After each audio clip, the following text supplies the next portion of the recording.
had multiple rockers that have broken today, and well, all week long he keeps breaking rockers. We stopped for gas about 10 miles back, and he was driving along, and I said, we'll just follow you into town, and everything seemed fine, and then had to pull over because he had a O2 sensor go bad, so we fixed that. And then all of a sudden he starts pulling over here, and we get the valve covers off, and he's got 3 broken rockers, and the problem is that he's short one. Yeah, not enough of them. And so he's tying up the lifters so that they're still in the oil rings, so it'll hold oil pressure, but it won't ride on the cam. Exactly.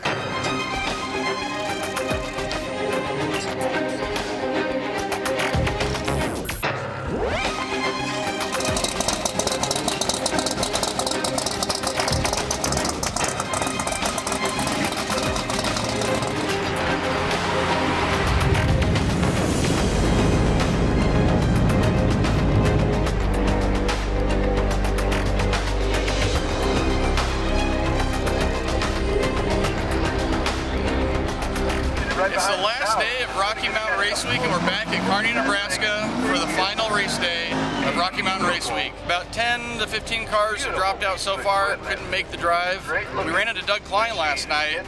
He broke 3 rockers and only had 2, so he tied up some of the lifters and made the drive here. And we hear there's some parts on the way to get the car race ready. So let's get to the action and see who takes them on the classes. There's a lot of cars going to be turning it up, do their best personal time, lock in that win. It's going to be a great day of racing. Made it.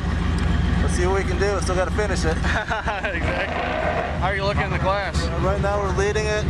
As long as I do better than a 1080, I can win it. 1080, that's what you need? So I need a 1080 to play the numbers.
What did Larry run?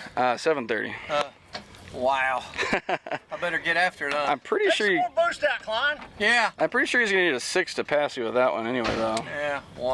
My grandmother drives 830s. A little slippery, huh? You know, it wasn't bad. It was quivering on the gear changes, and every time I'd make a gear change, I could feel it, and I'd pull it back over, and then 3rd, 4th, 5th down there just kept kind of working towards the wall, and I kept trying to pull it back, and it got down there in high gear, and I'm like, man, I really ought to shut this thing off and tug it over, and I'm like, oh.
192.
With a 13039. Sir, welcome. Thank you. Hey. We're going to move on to the 11 second. And the first place is 11063 Lewis Martin. Sir? Okay, for the number one spot for the 10-second class is a 10.068 is Josh Walton.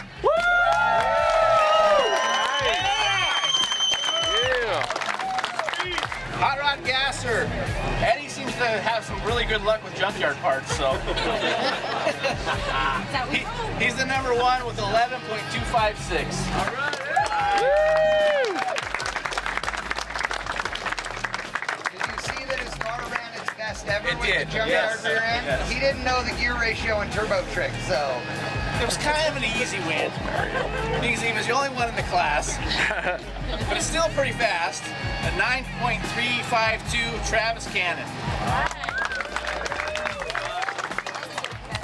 Yeah, smart move. First in Rowdy Radio with a 5.980 is Travis Cannon. Come on, Travis. Okay, naturally aspirated, and the fastest NA car that I've ever seen in my life. James McIntyre, aka Doc, with an 8.558. Thank you for coming. Okay, next one we got is Limited Street. In first place with an 8.690, Jacob Hotchkiss.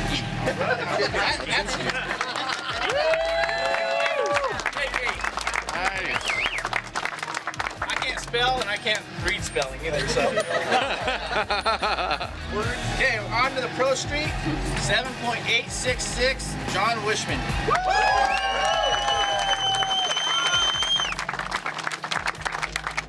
There he is. There you go, man. Okay, so now we're on to the Unlimited class. And the man who spent more money on rockers than he probably won, Doug Klein with a 7.201.